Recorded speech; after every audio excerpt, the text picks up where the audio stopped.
I'm the head of my household, and I say that, and I can say that because I have actually earned the position. Okay, there are some people that will say, well, I should be the head of the household, but then I ask them, have you earned the position? There are two things that women want to trust in a man. One is competence, and the other is commitment. And if you can earn a woman's trust by showing that you are competent and committed, then you don't have to pound your chest. You don't have to thump the Bible. I'm the head of my household not because tradition says so, not because the Bible says so. I'm the head of my household because I've earned the position. So, how do you earn the position? You demonstrate that you are number one, competent, and number two, committed. The analogy I like to use is the horse and buggy days. If you had, imagine if you will, a woman and a man sitting on the front of a buggy, and the woman has the reins to the buggy, and she's driving that buggy, and then the man says, "Hey, woman, give me those reins. I'm the man. I should have those reins." And the woman looks at the dude. She's like, "Yeah, right. I'm gonna keep driving this buggy." And the reason she's that way is because she hasn't been convinced, number one, that he's competent to drive the buggy. Because she's like, how do I know that if I don't give you this, that if I give you these reins, that you will drive us over a cliff or into some ditch or something like that? Because you're not competent. Some of the decisions I've seen you make, I've seen some of your buggy driving decisions and your competency, and you have not made good decisions.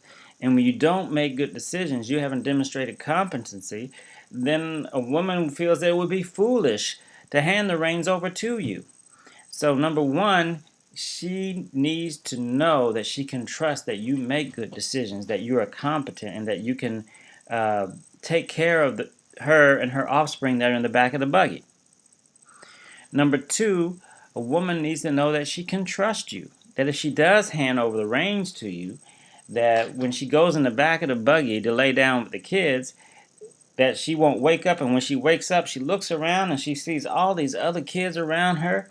And then she looks up into the front of the buggy and she sees you sitting up there with some other chick driving the buggy. Now she's like, oh my gosh, I can't even lay down for a minute. He's already got some other chick in the front of the buggy and her kids all around here. Now that I got to share resources with, it cheats me out of the resources that I believe are mine. So you have to convince a woman that number one, you are competent, that you make good decisions, and number two, that you're committed to her and only her. And if you can convince a woman of this, you will be surprised what can happen. Your leadership will be bestowed upon you. She will actually defer leadership to you, and she will basically say, you know what? I trust in your competence. You're a great buggy driver. I trust in your commitment that you can actually do this for me and our kids. You know what? I'm going to lay back down in this back and I'm going to hand you the reins. Here, please take over. And you will get the leadership that you've been wanting to have. So you have to really understand that you have to defer leadership, that the woman will defer leadership to you if you can convince her that you're competent. If you can convince her that you're committed. If you do this, you will greatly be surprised and rewarded by leadership. But it's a leadership that has to be earned and not just demanded just because you're a man.